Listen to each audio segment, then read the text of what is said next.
Hello बच्चों, नमस्कार। आप सब कैसे हो? आशा करता हूँ आप सब अच्छे होंगे और अपने एग्जाम्स की प्रिपरेशंस बहुत अच्छे से कर रहे होंगे। मैं राम प्रकाश, आईआईटी कानपुर एलुमनस, आपका अपने यूट्यूब चैनल राहीनामा 24 के विज्ञान के इस प्लेटफॉर्म पर स्वागत करता हूँ। आज हम अपनी 11 डेज के रिवीजन सीरीज का पहला लेक्चर, जिसका नाम है rapid revision series, I mean rapid revision series का लेक्चर नंबर 1 स्टार्ट करेंगे। आज हम आपको जो पढ़ाने जा रहे हैं बहुत इंपॉर्टेंट है और वो आपके एग्जाम्स में लगभग आने की संभावना है। मतलब ऑलमोस्ट आएगा ही, लगभग नहीं आएगा ही। और आप इससे, मैं आशा करता हूँ आप इस हमारे साथ जुड़े और अपने एग्जाम्स के प्रिपरेशंस को एक नई दिशा दें और अच्छी प्रिपरेशंस करें, अच्छे मार्क्स लेकर आए। इसलिए हम आज आपको लेक्चर 1 के तहत ऑप्टिक्स पढ़ाएंगे। ऑप्टिक्स ऑप्टिक्स पढ़ाएंगे। ऑप्टिक्स में बेटा 2 पार्ट है, जिसे आप सब पढ़ चुके हो, बस रिवीजन हम यहाँ करा रहे हैं। पहला पार्ट है रे ऑप्टिक्स, दूसरा पार्ट है वेव ऑप्टिक्स। रे ऑप्टिक्स में हम आपको reflection, refraction, prism, optical instrument के बारे में पढ़ाएंगे और वेव ऑप्टिक्स में इंटरफेरेंस, डिफ्रेक्शन और थोड़ा पोलराइजेशन, जो आपके लिए बहुत इंपॉर्टेंट है, उसके बारे में पढ़ाएंगे। तो आज हम ऑप्टिक्स का जो पहला चैप्टर है, पहला उसके बारे में पढ़ाएंगे। चलो हम शुरू करते हैं। ऑप्टिक्स में बेटा सबसे पहले बता दूं कि वेरी इंपॉर्टेंट क्या क्या है। ऑप्टिक्स में एक्चुअली क्या है कि स्टडी ऑफ लाइट जो होती है उसे हम ऑप्टिक्स कहते हैं। ओके, लेकिन हमें ये जानना है कि एक्चुअल में हम डेरिवेशंस कैसे करेंगे, किस तरीके से जो क्वेश्चंस आते हैं उस क्वेश्चंस को हम कैसे टैकल करेंगे। चलो देखो, एक्चुअल में सबसे पहले हम जान लेते हैं थोड़ी मोड़ी प्रॉपर्टी, लाइट की प्रॉपर्टी। लाइट क्या है? लाइट की सहायता से हम किसी वस्तु को देखते हैं। With the help of light we have seen any object. Okay, तो लाइट एक ईएम वेव है। ऐसे पूछा जा सकता है कि लाइट कौन सी वेव है, तो तुम्हें लिखना है ईएम वेव है। ईएम वेव है। ईएम वेव की जो वेवलेंथ है वो 400 नैनोमीटर से 700 नैनोमीटर के बीच में है। ठीक है, नैनोमीटर के बीच में है। तो हम कहेंगे कि ये लाइट है। ठीक है, लाइट ये विजुअल पार्ट होता है स्पेक्ट्रम का, जो कि ईएम वेव वाले चैप्टर में हम और पढ़ाएंगे। लाइट की दूसरी प्रॉपर्टी हम ये होती है कि जैसे एग्जाम से पूछा जाता है, बहुत बार पूछा जा चुका है कि एक्चुअली 1/√एप्सिलॉन नॉट म्यू नॉट ये किसके बराबर होता है, तो तुम्हें लिखना है ये एक्चुअली सी के बराबर होता है। सी मतलब speed of light. Speed of light, speed of light के बराबर होता है, याद रखना है। इसकी वैल्यू होती है 3 × 10⁸ मीटर पर सेकेंड। तुम्हें बिल्कुल नहीं घबराना अगर न्यूमेरिकल वैल्यू, इसकी वैल्यू नहीं पता है। न्यूमेरिकल वैल्यूज एक्चुअली ये एग्जाम से भी गिवन होगा। फंडामेंटल फिजिकल कांस्टेंट की वैल्यू जो है एग्जाम में दिया होता है। तीसरा तुम्हें देखना है, यहाँ और देख लो, एप्सिलॉन नॉट क्या है तो पढ़ चुके होंगे कूलम्ब्स लॉ में। इसे कहते हैं permittivity of free space. Mu naught क्या है, इसको मैग्नेटिज्म में पढ़ चुके होंगे, इसको कहते हैं परमिएबिलिटी ऑफ फ्री स्पेस। तो इसको याद रखना है, ये 1/√, इसे सी के बराबर है। तीसरा जो हम यूज करेंगे बेटा, जैसे लाइट है, देखो ये लाइट है ना, लाइट मूव करती है इस तरीके से मूव करती है। अब लाइट जब मूव करती है तो एक पॉइंट से दूसरे पॉइंट तक लाइट की जो क्या होता है, एकदम सीधी लाइन होती है। और इस सीधी लाइन को क्या कहते हैं, इस सीधी लाइन को हम कंसीडर करते हैं रे। रे मतलब जैसे मान लो एक पॉइंट यहाँ से लाइट आई है, ठीक है, यहां से आई और ये यहां तक ऐसे लाइट तो ऐसे मूव करेगी, सपोज करो, ये दोनों पॉइंट को मिला देते हैं तो ये एरो लगा देते हैं, तो इसे कहते हैं रे। ये तो बहुत बेसिक है, इसका यूज करेंगे हम क्या बनाने में, रे डायग्राम बनाने में, ठीक है। तो अब हम आते हैं दूसरे सबसे इंपॉर्टेंट फैक्टर पर, law of reflection. Law of reflection, law of reflection. Law of reflection अगर तुम्हारी अच्छे से समझ में आएगा तो तुम क्या कर सकते हो, फार्मूला मतलब मिरर में इमेज डायग्राम बहुत आसानी से बना सकते हैं। इसके लिए सिर्फ तुम्हें 3 बातों को याद रखना है, जिसमें से पहली बात बहुत इंपॉर्टेंट है। जैसे पहला लॉ जो है लॉ ऑफ रिफ्लेक्शन का, फर्स्ट लॉ क्या है, फर्स्ट लॉ ये है कि जैसे कोई रिफ्लेक्टिंग सरफेस है, ठीक है, रिफ्लेक्टिंग सरफेस, आप ये मान सकते हो हमारे पास एक रिफ्लेक्टिंग सरफेस है, ये है रिफ्लेक्टिंग सरफेस, ये मिरर है जिससे हम घरों में क्या मतलब अपने बाल संवारते हैं या देखते हैं अपने चेहरे को, ठीक है। अब देखो, जैसे सपोज करो ये आप है, तो यहां से आने वाली रे ये आ रही है, ठीक है, और इधर जा रही है, ये जाने वाली रे, ठीक है, आने वाली रे, जाने वाली रे, इन दोनों के बीच का एंगल कहां से, ये परपेंडिकुलर से क्या होना चाहिए, बराबर होना चाहिए। ये पहला लॉ है, that is the very important law. देखो, जिससे मान लो कि ये हमारा एक रिफ्लेक्टिंग सरफेस है, रिफ्लेक्टिंग सरफेस है, इस पर आने वाली रे, सपोज ऐसे हमने इसको ड्रॉ कर दिया, ये आने वाली रे हो गई, उसके बाद यहाँ पे पड़ी, अब इस पर जस्ट 90 डिग्री पे, ये देखो, ये जस्ट 90 डिग्री पर, ये 90 डिग्री पर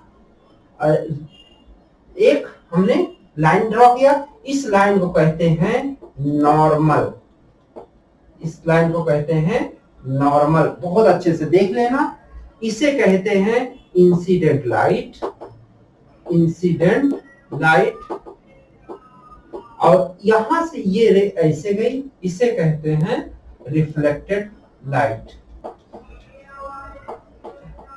रिफ्लेक्टेड लाइट। तो पहला लॉ ये कहता है कि जो इंसिडेंट लाइट है आई, रिफ्लेक्टेड लाइट है आर, ये इंसिडेंट एंगल है, ये रिफ्लेक्टेड एंगल है, तो दोनों बराबर होंगे। This is the first law of reflection, angle I equal to angle R. बहुत इंपॉर्टेंट है, बस इसी को ध्यान में रखोगे तो रे डायग्राम मिरर से रिलेटेड तुम बना सकते हो। दूसरा लॉ ये कहता है कि the point of the intersection, मतलब कि इंसिडेंट लाइट, रिफ्लेक्टेड लाइट और नॉर्मल, ये तीनों का जो पॉइंट है वो एक प्लेन में होगा। ये रहा एक प्लेन, इस तरीके देखो, ये मिरर है, plane mirror, incident light, reflected light और नॉर्मल, तीनों एक ही प्लेन में लाई करेंगे। This is the second law, जो कि तुम्हें याद रखना है। बस तुम यहाँ जाओ, हम लिखा नहीं रहे, हम इसके लिए नोट्स प्रोवाइड करेंगे, हमारे आप टेलीग्राम चैनल पे या व्हाट्सएप पे मैसेज कर देंगे तो हम अपलोड कर देंगे नोट्स। तो ये है इंसिडेंट लाइट, ये तो पहला लॉ हुआ। दूसरा क्या हुआ, ये तीनों पॉइंट एक ही प्लेन में पड़ते हैं, ये दूसरा लॉ है जो कि हम यही लिखा नहीं रहे। पॉइंट, किसका पॉइंट, इंसिडेंट, रिफ्लेक्टेड और नॉर्मल, तीनों का एक ही प्लेन में लाई करेगा। उसके बाद हम तीसरे बात है, बहुत इंपॉर्टेंट है, ये जो एंगल है इंसिडेंट और रिफ्लेक्टेड एंगल, ये नॉर्मल के अपोजिट डायरेक्शन में बनने चाहिए। मतलब कि ये नॉर्मल है तो इस साइड जो है इंसिडेंट एंगल होगा, क्लियर, और ये जो है नॉर्मल है तो जो रिफ्लेक्टेड लाइट होगी उसका डायरेक्शन इस तरीके से होगा। तो याद रखना, बहुत इंपॉर्टेंट है, ये इंसिडेंट, ये रिफ्लेक्टेड और ये नॉर्मल, ये तीनों अपोजिट डायरेक्शन में बनने चाहिए। हमको लगता है आप सबको समझ में आ रहा होगा। तो बहुत बेसिक है। अब हम चलते हैं कुछ और चीजों के बारे में जो आपके एग्जाम्स ओरिएंटेड है। मिरर, ठीक है, याद रखना मिरर क्या है। मिरर, मिरर को हिंदी में दर्पण कहते हैं। एक हम ग्लास प्लेट लिए, उसका एक साइड ओपेक कर दिया। ओपेक का मतलब देखो, लाइट ऐसे जा रही है, हम इसको जब कवर करेंगे 11वीं 12वीं की क्लास को स्टार्ट करेंगे तब हम एक्सपेरिमेंट के थ्रू समझाएंगे। जब लाइट जा रही है और लाइट ना इसको क्रॉस कर दी गई, देखो इसी को फिर समझाते हैं। ये लाइट ऐसे जाए, ऐसे लाइट जा रही है, ठीक है। अब ये रिफ्लेक्ट हो रही है, क्यों रिफ्लेक्ट हो रही है? जैसे हम चेहरा देख रहे, अरे मैं कितना स्मार्ट हूँ, चेहरा देख रहा हूं, लेकिन अगर चेहरा ना दिखे, इधर लाइट आई इधर निकल गई, ठीक है, ट्रांसपेरेंट होता तो रिफ्लेक्ट तो नहीं हुई ना। हाँ, रिफ्लेक्ट कब हुई? जब इधर ना पॉलिश कर दिया गया, सिल्वरिंग पॉलिश कर दी गई, तो लाइट आई, टकराई, फिर वापस चली गई। वापस कैसे जाएगी? इस लॉ से जाएगी। तो इसको कहते हैं मिरर। अगर लाइट इधर से इधर क्रॉस कर जाती है तो वो लेंस की तरह बिहेव करेगा, उसको कहते हैं लेंस। जैसे हम गॉगल्स पहनते हैं और वगैरह वगैरह पहनते हैं। मिरर देखो, मिरर 3 टाइप का होता है। प्लेन मिरर, जो कि तुम इसमें नहीं पढ़ना है तुम्हें, ये प्लेन मिरर, ये प्लेन मिरर हो गया। दूसरा टाइप का हो गया बेटा क्या?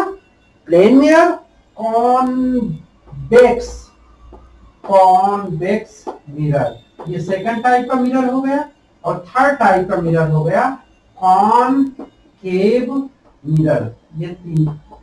ये हो गया कॉनकेव मिरर, ये हो गया थर्ड टाइप का। अब सीख लो क्या होता है। प्लेन मिरर तो हम सब जानते हैं। अब कॉन्वेक्स और कॉनकेव में डिफरेंस देखो। कॉन्वेक्स, बेक्स बेक्स बेक्स, बेक्स का मतलब उत्तल, उठा हुआ। ऐसा मिरर जिसको मतलब ऊपर का पार्ट उठा होता है उसे कहते हैं, और अंदर का पार्ट पॉलिशिंग होता उसे कहते हैं कॉन्वेक्स मिरर। कैसे? जैसे मान लो कि ये एक ऐसा गोला है, ग्लास का गोला है, ठीक है।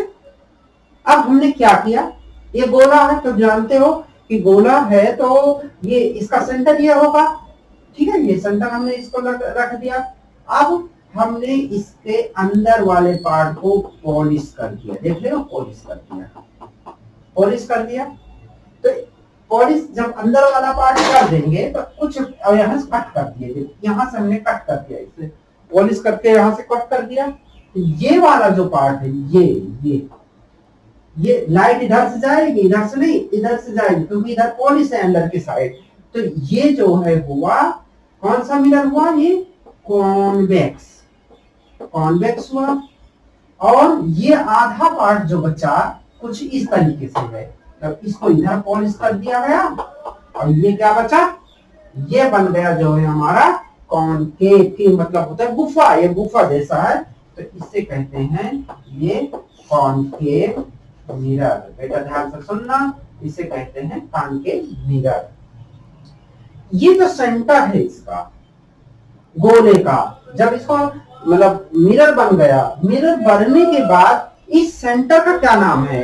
इस सेंटर का नाम है सेंटर ऑफ कर्वेचर। कर्वेचर मतलब कर्व का कुछ पार्ट होता है, कर्वेचर कहते हैं। तो ये सेंटर है, ये इसका पार्ट है, सेंटर ऑफ कर्वेचर है। और इसके ये जो दूरी है, ये आर कहते हैं इसे। यहाँ पर मान लो ये इधर गोला होगा ना, इधर ऐसे होगा तो यहाँ बनेगा, तो इसे कहते हैं आर, तो सेंटर ऑफ कर्वेचर। और इसे कहते हैं आर को सेंटर ऑफ, मतलब सेंटर ऑफ कर्वेचर है, इसे कहते हैं सी, इसे कहते हैं सी। और इसे आर को कहते हैं रेडियस ऑफ कर्वेचर। याद रखना क्या कहते हैं? Radius of curvature.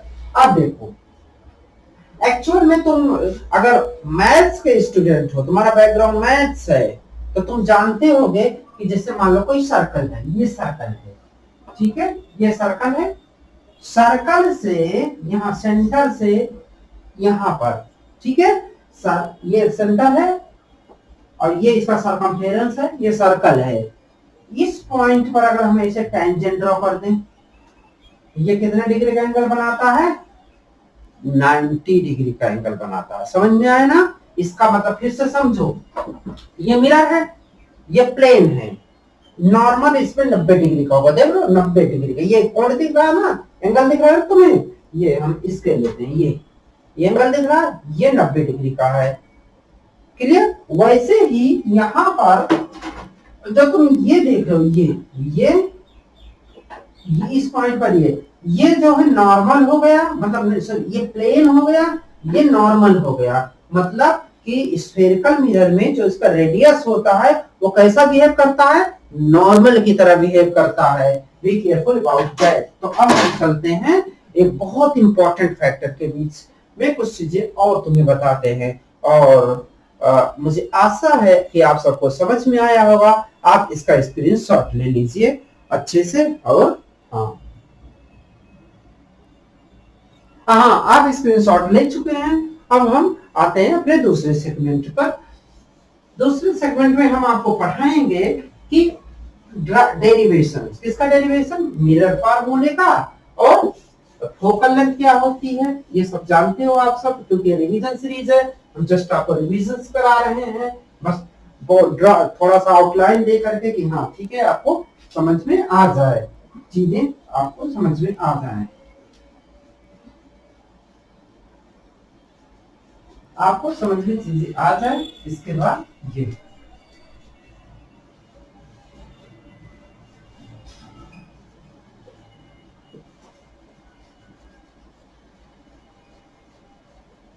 चलो,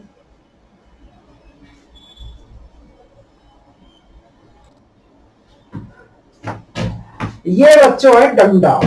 डरना मत, आपको नहीं मारेंगे यार।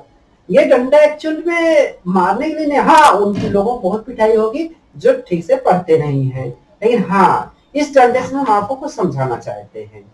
सपोज हम आपको समझाएंगे आज अभी साइन कॉन्वेंशन। ठीक है, साइन मतलब पॉजिटिव कब लगाना, कब निगेटिव लगाना। देखो ये डंडा एक मिरर है, ऐसे, ठीक है, ऐसे हमने लगा दिया, ऐसे डंडा। तो इसको ना, ये रहा एक डंडा, हमने ऐसे डंडा लगा दिया। अब इसमें एक एक्सिस हमने इस तरीके से बना दी, ऐसे।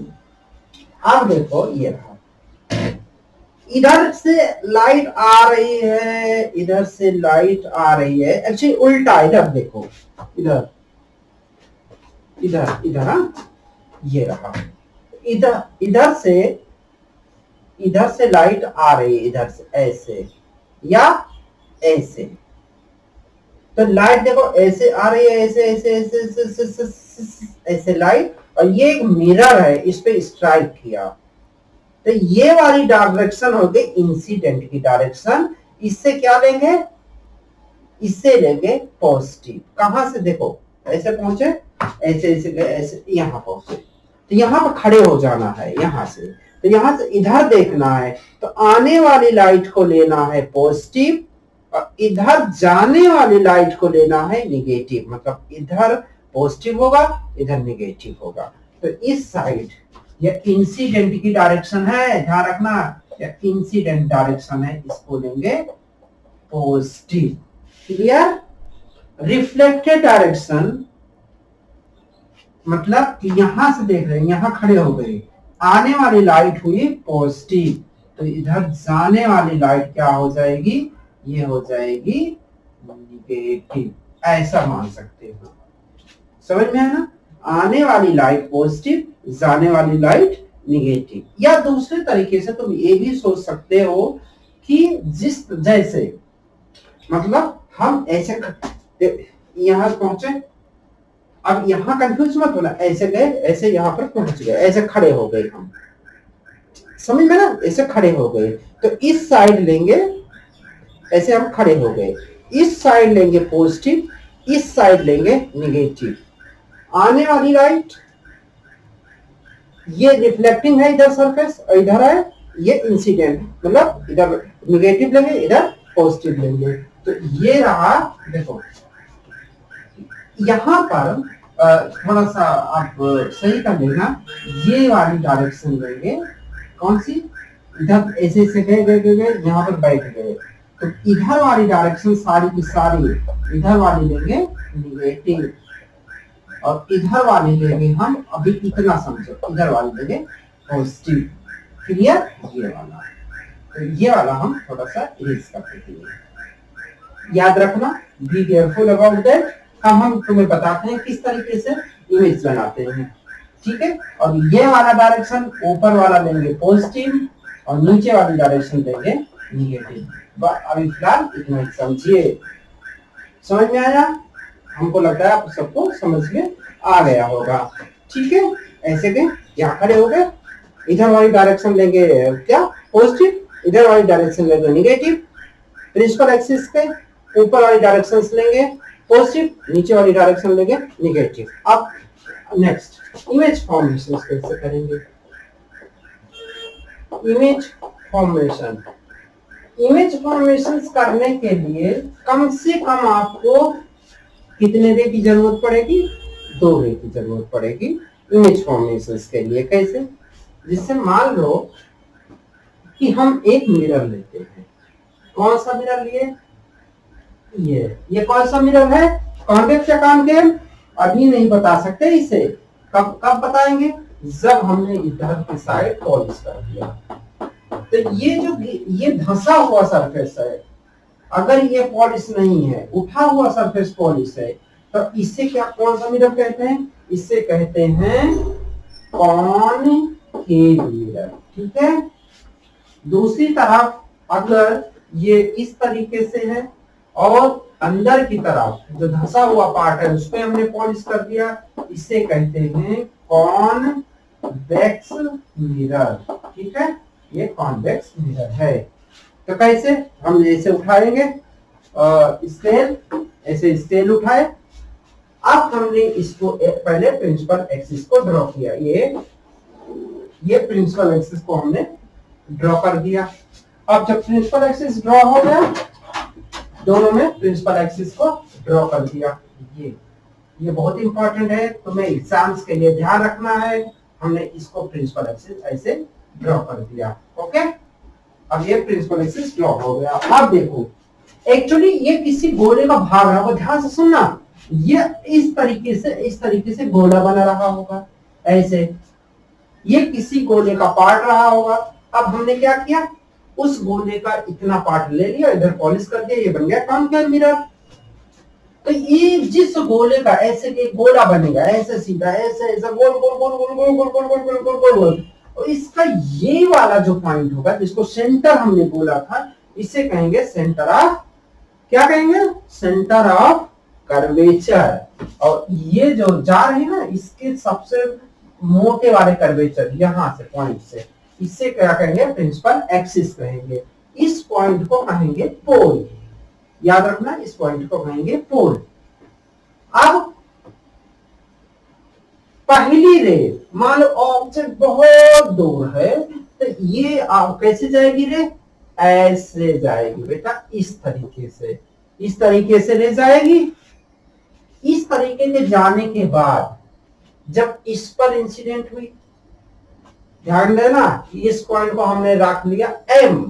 जब इस पर मान लो इंसिडेंट हुई, इंसिडेंट होने के बाद ये मुड़ेगी कहां, ऊपर या नीचे?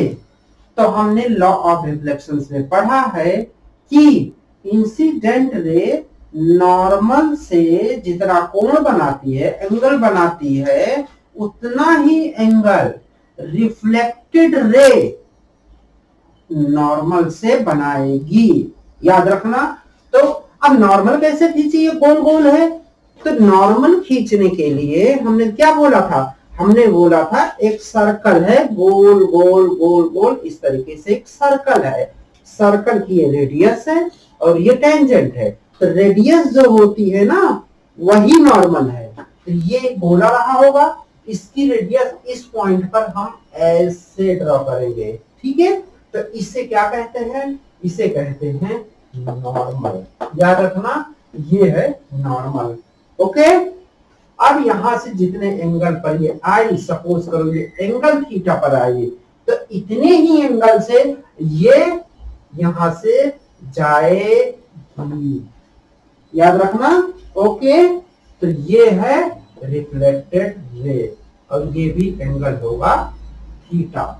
ओके, अब जिस पॉइंट से ये जा रही है प्रिंसिपल एक्सिस पे कट कर रही है उसे कहते हैं एफ और इसका नाम होता है फोकस। क्या नाम होता है? फोकस। ठीक है, तो ये पोल है, ये पी है, पी एफ को कहते हैं फोकस और पीसी को कहते हैं रेडियस ऑफ कर्वेचर। ओके, तो अगर हम साइन कन्वेंशन के साथ करें इसको, तो अभी हम और तुम्हें इलेबोरेट करते हैं कि पैरेलल रे कहां से होकर जाती है? फोकस से होकर जाती है। अगर हम इसको देखें, ये वाली डिस्टेंस, अब देखो साइन कन्वेंशन यूज करना यहीं पर। ये रे ऐसे आ रही है मतलब कि हम ऐसे गए, ऐसे यहां पर खड़े हो गए। तो ये वाला जिधर से हम आए उधर हमने निगेटिव माना और जिधर हम गए उसको हमने पॉजिटिव माना। तो ये आई है, आकर के यहां पर हम टकराई, टकराने के इस साइड का भाग रिफ्लेक्टेड रीजन है, इस साइड का भाग कौन सा रीजन है? मतलब अपोजिट रीजन है।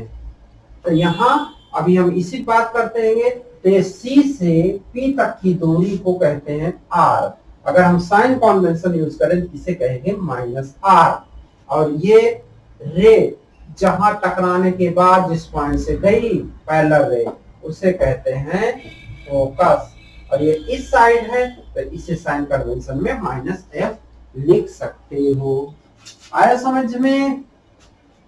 हमको क्लियर है कि आप सबको समझ में आया होगा, नहीं आया होगा और हमारे कमेंट बॉक्स में कमेंट कीजिए, हम फिर से समझाएंगे। तो देखो, अब हमने ऐसे एक परपेंडिकुलर ड्रॉ किया इस पॉइंट पर, इसका नाम रख दिया P डैश।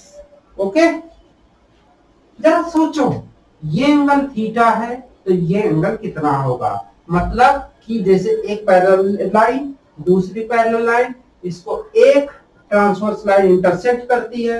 अगर ये एंगल थीटा है तो ये कौन सा एंगल होगा? थीटा होगा। ठीक है, अपोजिट एंगल है तो ये हो गया, ये भी हो गया थीटा। तो ट्रायंगल देखो CMF में, ये वाला ट्रायंगल में ये वाला एक्सटीरियर एंगल है। तो एक्सटीरियर एंगल क्या होता है? उस ट्रायंगल के दो इंटीरियर एंगल के सम के बराबर होता है। तो थीटा है, ये थीटा है तो ये कितना होगा? 2 थीटा। ठीक है, याद रखना। सिमिलरली हम यहां पर भी ड्रॉ कर सकते हैं, यहां पर भी पैरेलल रे इस तरीके से आई पैरेलल रे। अब इसका जो है सेंटर कहां होगा? सेंटर हम यहां पर होगा मान लो, तो ये इसका हो जाएगा क्या? नॉर्मल होगा। तो यहां से ये एंगल थीटा पर आई। अब ये इधर नहीं मुड़ेगी, ध्यान रखना, नॉर्मल से अपोजिट डायरेक्शन में जाएगी। तो नॉर्मल है, इंसिडेंट है, तो ये रिफ्लेक्टर रे इस साइड आएगी, तो ये हो गया थीटा। इसको हम ऐसे बढ़ा देते हैं तो यहां कट करती है, इसे कहते हैं फोकस। अब ये फोकस इस साइड होगा। अब ये माइनस फोकस था, ये प्लस होगा, याद रखना। तो अब यहाँ माइनस फोकस मतलब कॉनकेव मिरर जो है उसका फोकस नेगेटिव होता है और कॉन्वेक्स मिरर का फोकस क्या है? इस साइड है। क्या है वो? यार पॉजिटिव है। Be careful about that. Clear? तो ये हमारा मोटा मोटा हिसाब रहा कॉन्वेक्स और कॉनकेव का।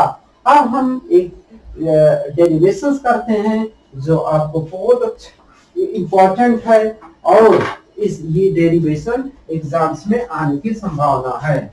हम इसके 1 मार्क्स के क्वेश्चंस को और अच्छे से तुम्हें शाम को कुछ क्वेश्चन इससे जो रिव्यूज होंगे वो बताएंगे, लेकिन बस जितना पढ़ा रहे हैं इतना काफी है। इसके बाद हम 1-2 क्वेश्चंस करा देंगे जो कि बहुत इंपॉर्टेंट है। चलो, अब हमें जैसे एग्जाम में पूछा कि established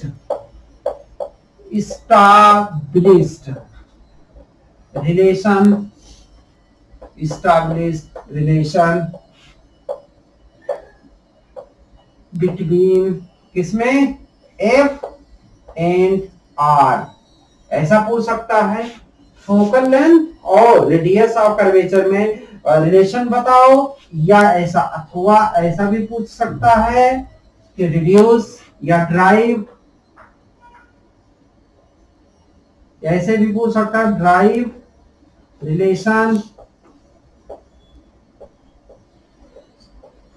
relation, F equal to r/2, बेटा ऐसा भी पूछ सकता है।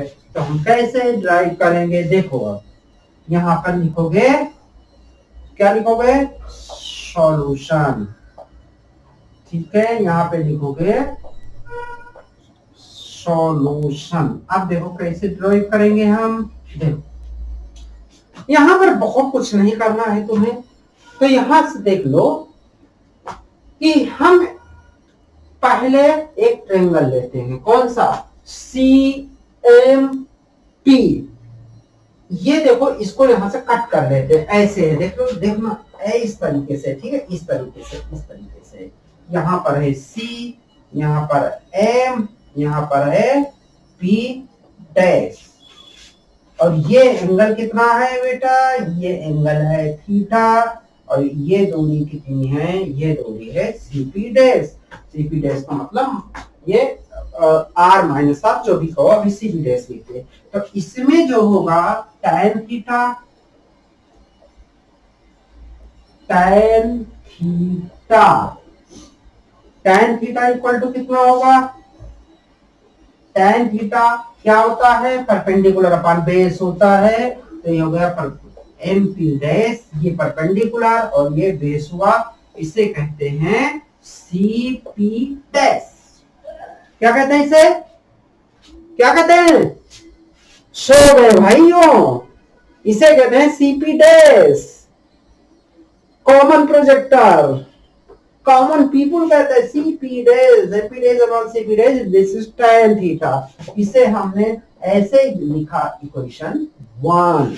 ऐसा करोगे ना तो हमने बहुत अच्छा करोगे, बहुत अच्छा करोगे, और यार इतने भर भर के मार्क्स लाओगे, इतने भर भर के मार्क्स लाओगे, ठीक है, सोना मना है, कब तक, जब तक कि तुम्हारा एग्जाम्स नहीं हो जाता। ओके, अब हमने दूसरा किया, दूसरा हमने क्या लिया, इधर देखो, हम कॉनकेव मिरर कंसीडर किए, उसका एक ट्रायंगल हमने कट किया और पेस्ट किया और जूम करके देखा। अब दूसरा देखो, अब हमने लिया FMP डैश, मतलब ये राइट एंगल ट्रायंगल है, तो हमने फिर से लिया, यहां लिख सकते हो इन ट्रायंगल CMP डैश में, C ऐसा लिख लो, CP डैश M में, कुछ भी लिखो, सही है, ठीक है। दूसरा है इन ट्रायंगल, अब दूसरा वाला देखो, यहां वाला इसको लिया, अब इसे लिए, देखो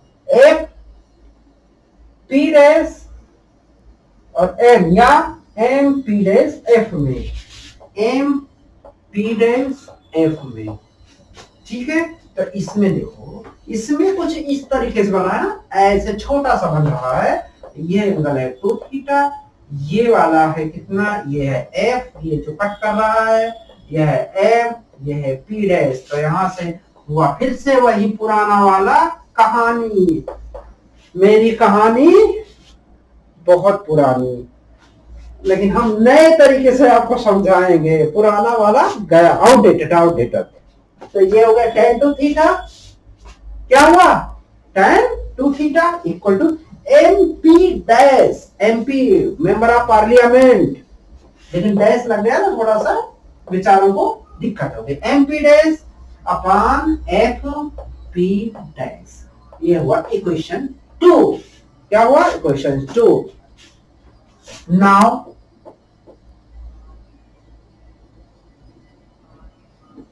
क्या है, पैराक्सियल अप्रोक्सीमेशंस क्या होता है, कि जो रे है ना, ये दूर दूर तुम्हें दिख रही है, लेकिन ये दूर दूर नहीं है, बहुत पास है, और ये जो एंगल्स हैं ये इतने बड़े नहीं, इतने लाइट कोई बड़ी चीज नहीं, ऐसे लाइट आई ऐसे, ये इतना एंगल पर नहीं, लाइट बहुत स्मॉल है, और ये अपर्चर जो इसका लगा, अपर्चर मतलब जितने एरिया में लाइट आ रही है, ये बहुत छोटा है, बहुत स्मॉल है, इस लाइट एकदम पैराक्सियल है, अलोंग पैरेलल है, किससे, प्रिंसिपल एक्सिस के पैरेलल, लमसम।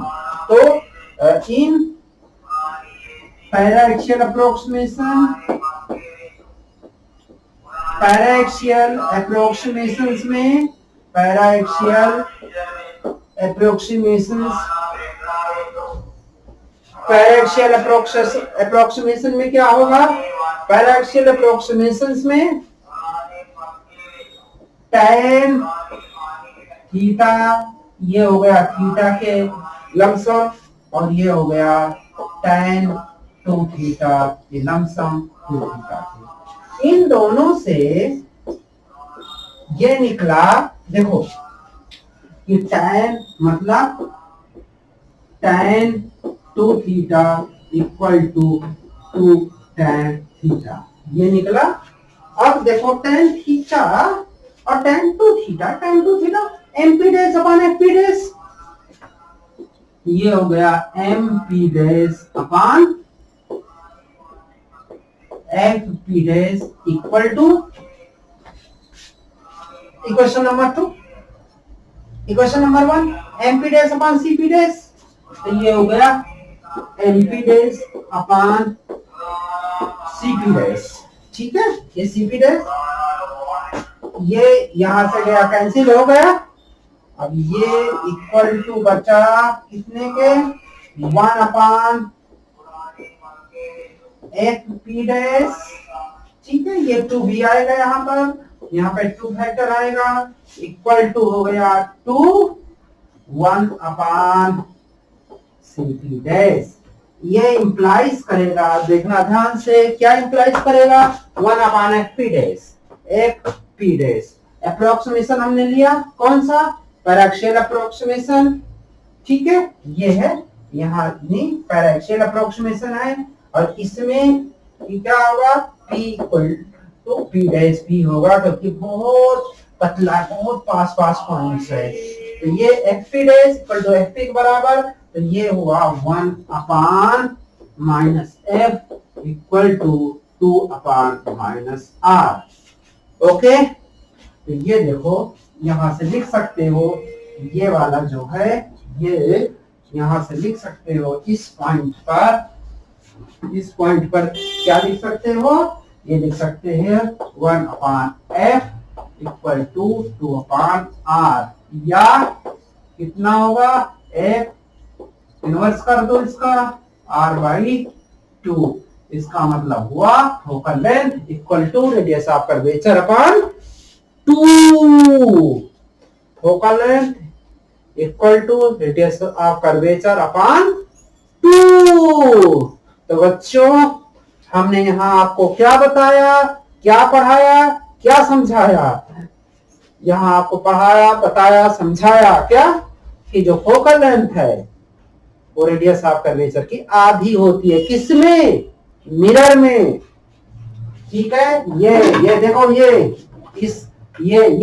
मिरर नहीं, ये मिरर, और ये मुंह देखने काम आता है, लेकिन लेंस में नहीं लगाना, ये लेंस गड़बड़ हो जाएगा, तो याद रखना है तुम्हें अच्छे से।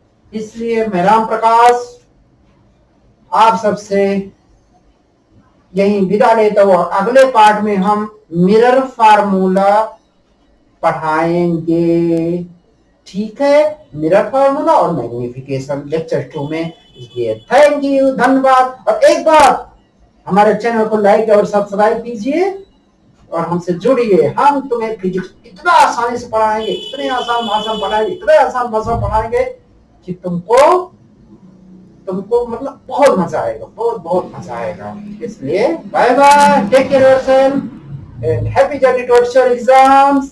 थैंक यू बच्चों, हमने टाटा बाय बाय कह दिया था, लेकिन मुझे लगा कि हम मिरर फार्मूलों को भी देख सकते हैं, ठीक है। इसलिए हम फिर से आगे लेकर के आपके लिए मिरर फार्मूला और मैग्निफिकेशन, ठीक, बहुत इंपॉर्टेंट है, आएगा तो 5 मार्क्स में डेरिवेशंस आएगा, या 3 या 2 मार्क्स में आएगा, और मैग्निफिकेशन तो 100% आता है, ठीक है। तो हम मिरर फार्मूला, ये स्केल है, ये किसी पीटने के लिए नहीं है, डरना मत, वीडियो अच्छे से देखना, लाइक सब्सक्राइब करना, डरना मत और शेयर करना। हम इसको इसलिए लाए हैं कि तुम एग्जाम में भी एक स्केल ले जा सको। तुमको इतना मोटा डंडा नहीं ले जाना है, ये ले जाना, ये स्केल ले जाना है। ओके, चलो स्टार्ट करते हैं। देखो, हम सबसे पहले एक मिरर बनाएंगे अपने एग्जाम में। आप चाहे तो कॉनकेव बना सकते हो, चाहे कॉन्वेक्स बना। कॉनकेव किसे कहते हैं? अरे कॉनकेव भैया किसे कहते हैं? जो गुफा जैसा होता है, मतलब गुफा टाइप का, ऐसे ऐसे ऐसे, जैसे ना इस तरीके से, ठीक है। और कॉन्वेक्स कैसा होता है? ब्लज होता है सरफेस, मतलब ऐसे होता है, इधर धसे हुए पार्ट में पॉलिश होती है, ये उठा हुआ पार्ट होता है। दोनों कोई बना सकते हो। हम कॉनकेव मिरर बना करके करते हैं इस फार्मूले का।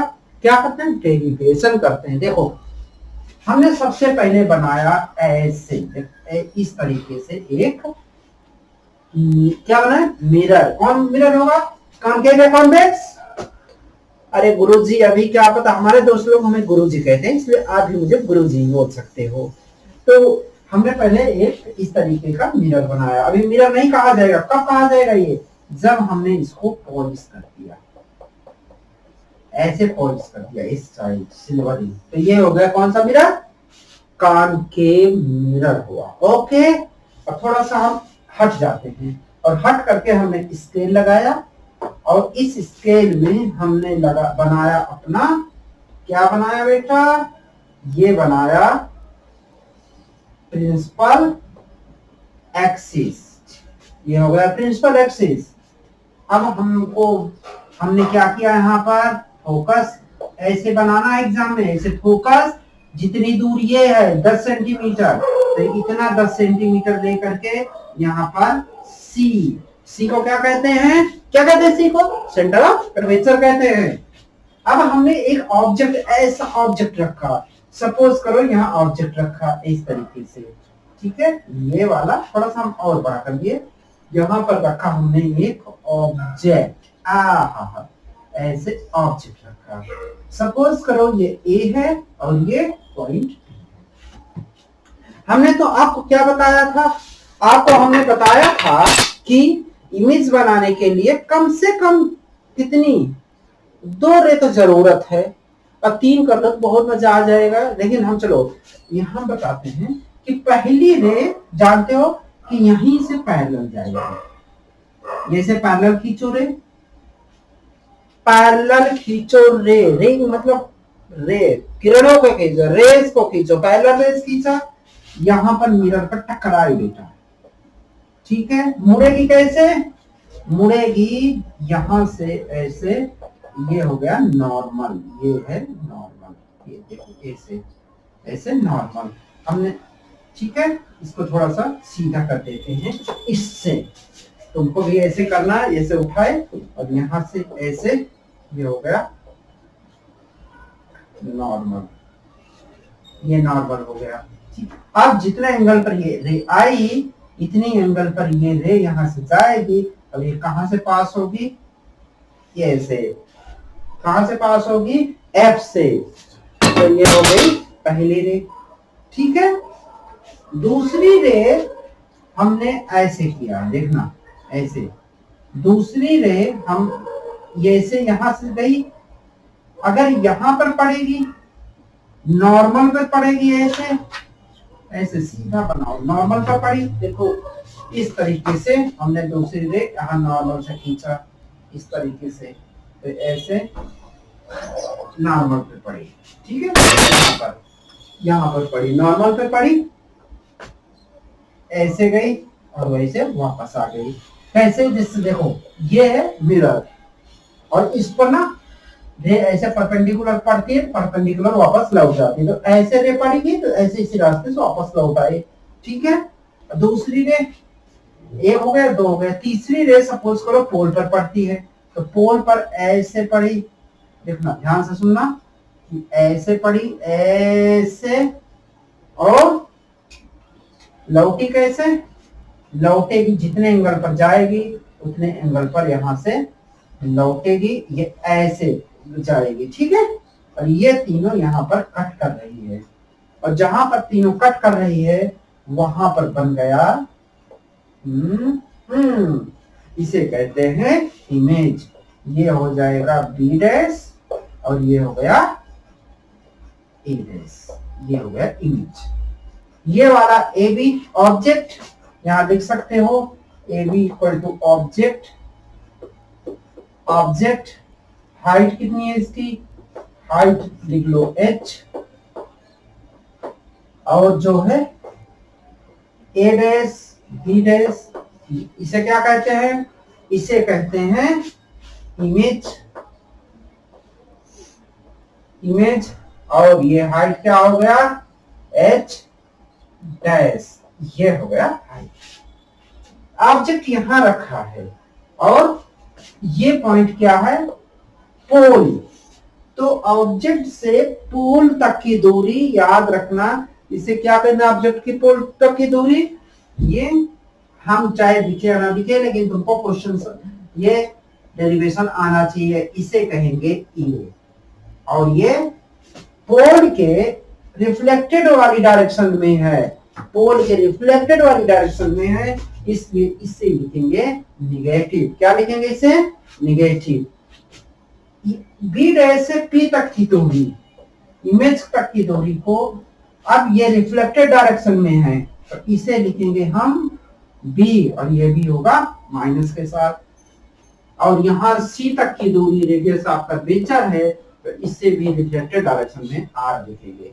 तो शॉर्ट में तुम ऐसा लिख सकते हो जिससे BP, BP equal to minus C, B dash P equal to minus B, C P equal to R, और ये F P equal to minus F. ये हो गया, क्या हो गया, ये नोटेशन हो गया।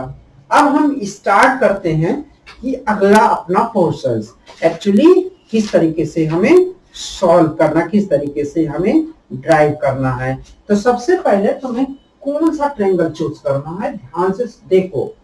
तुम्हें जो है वो ट्रायंगल सबसे पहले चूज करना है जो बहुत आसानी से इन नोटेशंस को अपने अंदर इंक्लूड करते हो। तो देखो, हम सबसे पहले लेते हैं कि कुछ यहां पे तुम्हें दिख रहा है। सबसे पहले ये देखो,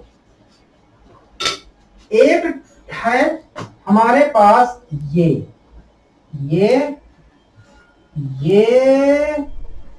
और ये, ओके। ये मतलब ए बी पी इन ट्रायंगल ए बी पी। ऐसा क्यों लिया बेटा, ऐसा इसलिए लिया कि इसमें देखो ये भी हाइट आ जा रही है, ये भी मतलब हाइट भी है और डिस्टेंस भी है ऑब्जेक्ट की। एंड ट्रायंगल दूसरा वाला देखो, दूसरे वाले को हम दूसरे चौक से करते हैं।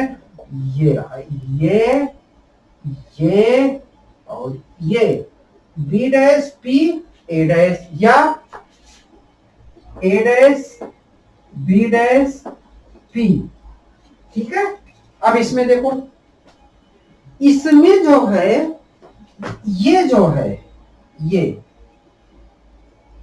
90 डिग्री है और ये 90 डिग्री है, ओके। ये इसके बराबर है, मतलब एक ट्रायंगल का दो एंगल बराबर है दूसरे ट्रायंगल के दो एंगल के। तो तीसरा ऑटोमेटिक बराबर होगा कि नहीं, होगा होगा होगा होगा बराबर, क्योंकि एक 90 दूसरे का 90 के बराबर, एक 45 का दूसरे 45 के बराबर, तो तीसरा इसका 45 उसके 45 के बराबर होगा। तो ये तीनों एंगल एक ट्रायंगल के तीनों एंगल दूसरे ट्रायंगल के बराबर है, तो इसे कहते हैं सिमिलर ट्रायंगल। तो both are similar, both are similar, ये हो गया सिमिलर। ओके, सिमिलर ट्रायंगल, ये सिमिलर ट्रायंगल हो गए। जब सिमिलर हुआ तो उनकी जो साइड्स होंगी वो क्या होंगी, रेशियो में होगी। तो देखो साइड दोनों के रेशियो में होगी, तो ये साइड इक्वल टू इसके रेशियो की होगी। तो this implies that A B upon इसका ये साइड इक्वल टू इसके साइड के, ये होगा A dash B dash equal to किसके, ये बड़ी वाली साइड ये बी पी डैश बीपी, यहां से बीपी बड़े वाले ट्रायंगल का अपॉन छोटे वाले ट्रायंगल का बी डैश पी। ये इक्वेशन नंबर 1। कौन सा इक्वेशन हुआ, 1। बहुत अच्छे से समझना, ये इक्वेशन नंबर 1 हुआ। तुम्हें ऐसे ट्रायंगल लेना है जैसे दोनों से ट्रायंगल क्या हो जाए, सिमिलर हो जाए। जब सिमिलर हो जाएंगे तो क्या हो जाएगा, आराम के साथ वो सारी क्वांटिटी जो ये सारी क्वांटिटी है इसमें इंक्लूड हो जाएगी। ऐसे लेना है तुम्हें, ऐसे नहीं। देखो यहाँ 1 2 3 4 5 6 7 8 9 10 20 ट्रायंगल बन रहे हैं, 20 नहीं 10 बन रहे हैं, 10 15, तो कंफ्यूज हो जाओगे एग्जाम्स में। तो सबसे पहले ध्यान से सोचो, वो ट्रायंगल लेना है जिसमें ये सारे नॉन फैक्टर आ जाए। ठीक है, अब देखो, अब हम एक बात और, in triangle right angle triangle लेंगे और देखेंगे कि और कुछ फैक्टर्स को देखेंगे कि किस तरीके से हम सॉल्व कर सकते हैं। ठीक है, तो अब हम इसमें लेंगे ए, देखो ए, इसमें कौन सा ट्रायंगल लें, ध्यान से सुन देखना। अब किस ट्रायंगल में ये सारे के सारे फिर से फैक्टर, एक बार हमने ये लिया ये वाला, अब दूसरी बार हम क्या ये वाला ले सकते हैं, ए बी सी। ठीक है, ए बी सी, ध्यान से सोचना। अब हम कौन सा लेंगे, देखो ध्यान से देखो कि ये हमने पहले से बताया बहुत लाइन पास पास है, एम पी और एफ, मतलब कि ऐसे बना देगा, एम ये है एम, ये है पी, ठीक है, और यहां पर है एफ, और ये एक ये हुआ, देखो ये और ये बहुत स्मॉल है, याद रखना ये। और दूसरा हमने लिया ए डैश बी डैश, यहाँ ए डैश बी डैश और एफ, तो ये नीचे वाला है ना, नीचे ये है ना, ये वाला, तो ये इस तरीके, देखो इस तरीके से आ रहा है, इस तरीके से आ रहा है, ये इस तरीके से आ रहा है, और यहाँ पर इस तरीके से बन रहा है ये, और ये है ए डैश बी डैश, ठीक है, और यहाँ थोड़ा सॉरी यहाँ हुआ ए डैश और यहाँ ऊपर हुआ बी डैश, ऐसे बन रहा है। ठीक है, ए डैश बी डैश और ये हुआ। अब हमने इसको लिया, इसमें देखो ये बराबर इस पे है, ठीक है, ये बराबर ये 90 डिग्री है और ये इसके बराबर। अब ये देखो, ये हमने इधर वाला लिया इधर लिया, इसमें ये इसके बराबर, ये जो है मतलब ये इसके 90 डिग्री, ये इसके बराबर, तो ये ऑटोमेटिक बराबर होगा। तो हम यहाँ लिख सकते हैं, देखो इन ट्रायंगल इसमें ले लो, इसमें एम पी एफ में एम पी एफ एंड किसमें ए डैश बी डैश एफ में, ए डैश बी डैश और एफ में, तो इसमें क्या है, बोथ आर सिमिलर। तो यहाँ पर क्या है, ये ध्यान रखना, ये बोथ आर सिमिलर, दोनों जो है सिमिलर है। जब सिमिलर है तो उनकी साइड क्या होगी, रेशियो में होगी। तो देखो यहां से लिखते हैं, यहां से A dash B dash, A dash B dash इसका अपार इसके बराबर होगा M P, okay, equal to ये देखो बी डैश एफ, पहले इसका इसकी side B dash F equal to या अपार एफ नॉट इक्वल ये क्वेश्चन नंबर 2 हो गया। ध्यान से सुनना, this is the question number 1 2। क्या यहाँ पे कोई सिमिलरिटी है? देखो ए बी एम पी के बराबर है, ऐसा ना, ये साइड ऐसे गया ना, ट्रायंगल बना, यहाँ पर रेक्टेंगल बना, A B upon M P दोनों क्या है? दोनों बराबर है। तो देखो from equation 1 into from equation 1 and 2, 1 और 2 से सिमिलरिटी क्या है? ए बी किसके बराबर है? एम पी के। यहां पर लिख सकते हो hence A B equal to M P के बराबर है। ए बी जो है एम पी के बराबर है। तो यहां पर हम क्या कर सकते हैं? यहां पर जो है इससे लिख सकते हैं, इक्वेशन 2 को लिख सकते हो कि A dash B dash upon M P equal to B dash F upon F P. तो इन दोनों इक्वेशन से, ये इक्वेशन से बन क्या बन जाएगा? इन दोनों इक्वेशन से इधर वाला बराबर है, तो हम लिखेंगे ए डैश, देखो यहाँ ए बी लिख दो, एम पी जो है किसके बराबर है? ए बी के, ए बी के लिख दो। अब ये दोनों इक्वेशंस बराबर हो जाएंगे, बराबर का मतलब उल्टा करके। तो इक्वेशन नंबर ये जो है 1 से और इक्वेशन नंबर 2 से दोनों लेफ्ट हैंड साइड बराबर है, तो राइट हैंड साइड भी बराबर होगा।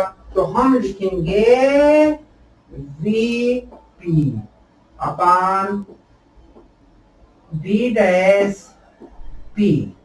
ठीक है, अब इसको उल्टा करके लिखना है तुम्हें, तो ये हो जाएगा F P upon B dash F.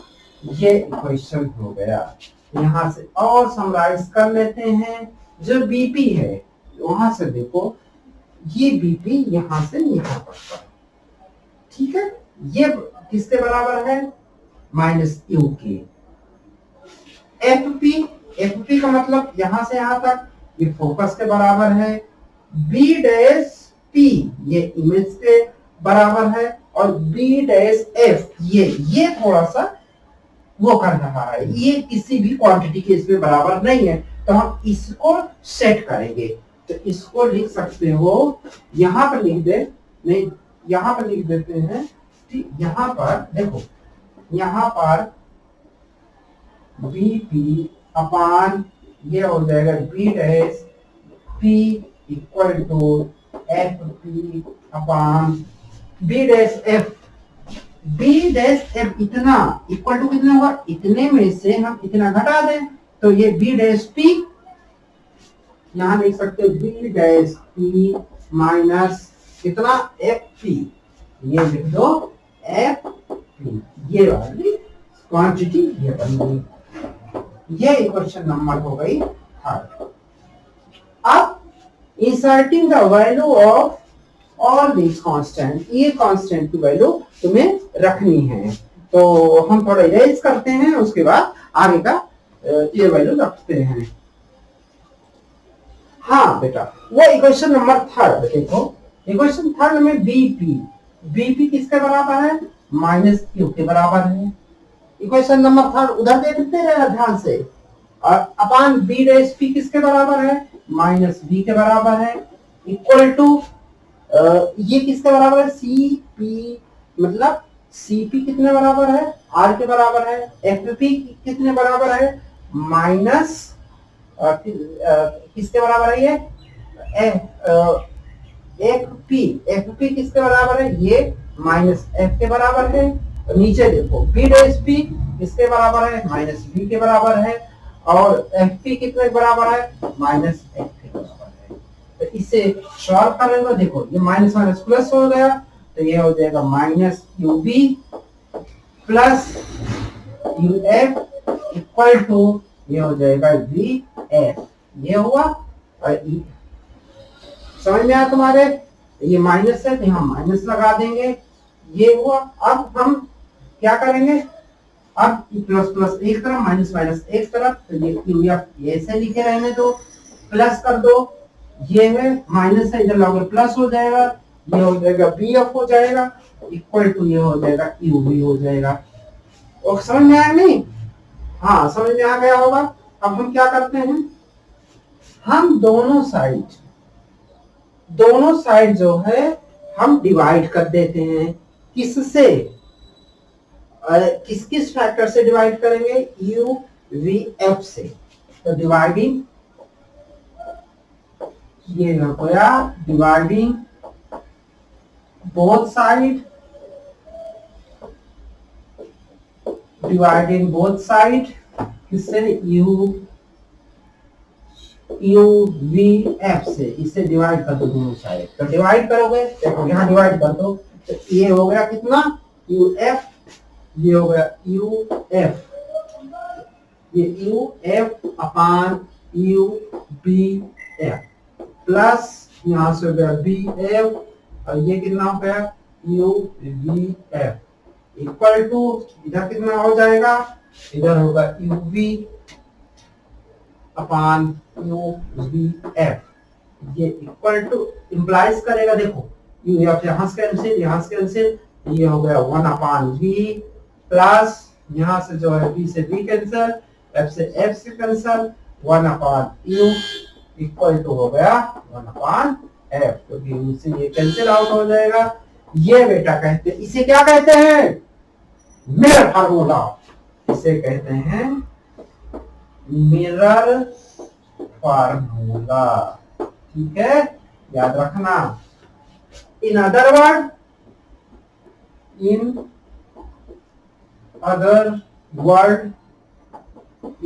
Word इसको ये कह सकते हो क्या? 1 upon B plus 1 upon U equal to 2 upon R, क्योंकि तुम पहले से कर चुके हो, क्या कर चुके हो? कर चुके हो कि जो f होता है वो होता है r बाई 2, ठीक है। तो ये वैल्यू सब्स्टिट्यूट कर दोगे, तो ये दूसरा फॉर्म हो गया। किसका फॉर्म हो गया? मिरर फार्मूले का। अब लास्ट का क्या बचा? मैग्निफिकेशन, ठीक है, क्या बचा? मैग्निफिकेशन। अब हम शुरू करते हैं आपके लिए मैग्निफिकेशन, ठीक है। हम आपको बताएंगे मैग्निफिकेशन ऑफ मिरर। मिरर का मैग्निफिकेशन बहुत इंपॉर्टेंट है। ये आपके 1 मार्क्स में, 2 मार्क्स में, 3 मार्क्स में या केस स्टडी में भी पूछा जा सकता है। तो मैग्निफिकेशन सबसे पहले कैसे पता? जैसे देखो हम आपको पढ़ा रहे हैं, अब हम बड़ा कर दिए वो, मतलब इसको जूम आउट कर दिए, मतलब बड़ा इमेज बना दिए, तो क्या हो गया? मैग्नीफाइंग हो गया इमेज।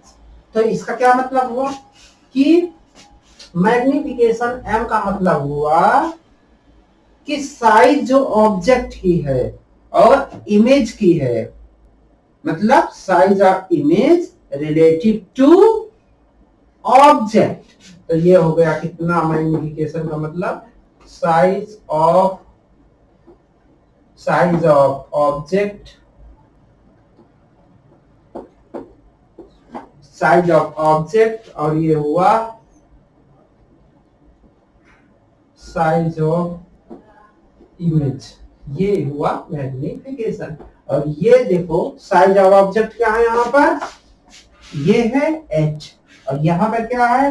यहाँ पे है h डैश। तो ये हो जाएगा size, sorry something going to be wrong, यहाँ पर लिखेंगे इमेज, साइज ऑफ इमेज, ठीक है, साइज ऑफ इमेज, और ये लिखेंगे ऑब्जेक्ट। कौन? Size of object. Size of image ये क्या है? वहां से h डैश है अपॉन ए है h। हमने बेसिक डेफिनेशन लिखा है, अभी यहाँ पर साइन कन्वेंशन नहीं लगाया। अब देखो हम कैसे इसको प्रूव करें। सबसे पहले तुम इसकी इमेज बनाना है। कैसे बनाओगे? ऐसे मिरर बनाओगे, इस तरीके से लाइन खींचोगे प्रिंसिपल एक्सिस, यहाँ पर इस तरीके से सिल्वरिंग करना है तुम्हें, इस तरीके से, इस तरीके से। आप ये फोकस है, और ये है सेंटर ऑफ कर्वेचर है। यहाँ से लाइन गई, यहाँ से स्केल उठाओगे, यहाँ से लाइन गई और ये कहाँ से जाएगी हो करके, यहाँ से होकर जाएगी फोकस से, ठीक है, ये फोकस से होकर जाएगी इस तरीके से। दूसरी लाइन कहाँ जाएगी, हम अभी ऑब्जेक्ट हमने नहीं बनाया, तो ऑब्जेक्ट पहले तुमको भी नहीं भूलना एग्जाम में। ऑब्जेक्ट ये हुआ, तो इसका नाम लिख लो, इसका नाम ये लिख सकते हो कि ये ए है और ये नीचे बी है। दूसरी कहाँ जाएगी, दूसरी जो है लाइन यहां से होकर जाएगी। हमेशा इमेज जो बनेगी वो रिफ्लेक्टिंग से बनेगी। ये जो कट रहा है ना, यहाँ मत डाल देना, यहाँ कट गड़बड़ा जाएगा, क्योंकि ये इंसिडेंट है और ये रिफ्लेक्टेड, इंसिडेंट रिफ्लेक्टेड के कट से नहीं बनती इमेज। इमेज हमेशा रिफ्लेक्टेड लाइट से बनती है। तो यहाँ से ये ऐसे रिफ्लेक्ट हुई, जितने एंगल पर गई उतनी एंगल पर ऐसे इसके उठाओगे, ऐसे बनाओगे। यहाँ कट कर रही है, यहाँ पर ये हो जाएगा ये। दूसरी अगर ऐसे बनाओगे तो ये ऐसे जानी चाहिए, ठीक है। हमारा थोड़ा सा वो हो गया इस तरीके से, देखो इस तरीके से ऐसे जानी चाहिए, ऐसे। तो ये वाली लाइन थोड़ा सा तिरछी हो गई, याद रखना इस चीज को, ठीक है। थोड़ा फिसल गया हमारा चाप। तो ये बना तुम्हारा जो है बी डैश और यहाँ पर डी ए डैश, ये इमेज बनी। और हमने अभी बता दिया था कि किस तरीके से करते हैं इसे। तो अब क्या बताना, मैग्निफिकेशन। मैग्निफिकेशन में कैसे प्रूव करेंगे, देखो सबसे पहले हम ट्रायंगल ले लेते हैं जिसमें यहाँ पोल हो गया और यहाँ एम हो गया। हम सबसे ए बी पी लेते हैं। In triangle A B P and triangle दूसरा वाला A dash B dash P, तो ये हो गया A dash B dash P. ये क्या है, ये है बोथ आर सिमिलर ट्रायंगल, ये है सिमिलर ट्रायंगल है। जब सिमिलर है तो इनकी जो साइड होगी कैसे होगी, साइड कैसी होगी, साइड इसकी होगी प्रोपोर्शनल में भैया। तो ए बी बड़े वाले की अपान छोटे वाला इमेज वाला, ये हो गया A dash B dash equal to, चाहे तुम छोटे बड़ा छोटा करो, चलो हम ऐसे कर लेते हैं। बड़े वाले का नहीं, पहले छोटे वाले का अपन बड़े वाले का इक्वल टू, फिर छोटे वाले का। छोटे वाले का कौन सा लेना है तुम्हें, छोटे वाला कौन सा लेना है, इमेज यहां पर रही है ना बी डैश पी, ये वाला लेना है। ये हो गया बी डैश पी छोटा वाला। जब ये बी डैश पी लिया तो बड़ा वाला क्या लेना पड़ेगा, B P. This implies that, ये ऐसा लिख दो, ए डैश बी डैश क्या हो गए, height of image upon A B height of object. अब ऊपर का ये प्लस है और नीचे का ये माइनस लेंगे, ये इक्वल टू बन जाएगा, क्या बन जाएगा इक्वल टू, ये हो जाएगा देखो एच डैश अपॉन एच। अब बी डैश पी ये है ना, किसकी दूरी है, माइनस बी है, इमेज की दूरी कहां से, पोल से नीचे का मतलब तुम्हारे नीचे नहीं, इसके मतलब बटे के नीचे। तो b और ये हो जाएगा माइनस eo, तो यहां से ये माइनस माइनस प्लस। नेक्स्ट